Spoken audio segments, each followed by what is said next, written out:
Olejový filtr bohužel nezachytí všechno. Zvládá odfiltrovat částice do velikosti 20 mikronů. Zbytek nečistot ti pořád plave v oleji. Běžný filtr osobního automobilu zachytí přibližně 10 až 14 gramů nečistot.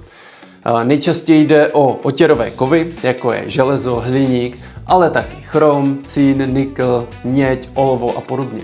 Nebo i nekovové, například křemík, který se dostává do oleje vlivem třeba závady na vzduchové soustavě. V rámci tribodiagnostiky sledujeme částice až do velikosti 1 mikronu. Pro představu, takovou velikost má třeba mitochondrie.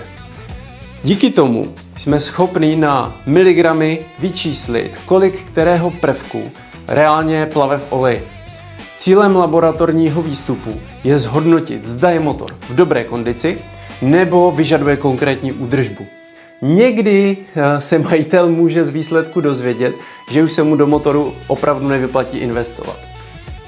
Chceš vědět, jestli se tvůj motor pohybuje v provozní toleranci? Tak doporučuji nejdřív zavolat, ať můžeme zhodnotit a posoudit tvoji konkrétní situaci, protože ne vždy je tribodiagnostika nutná.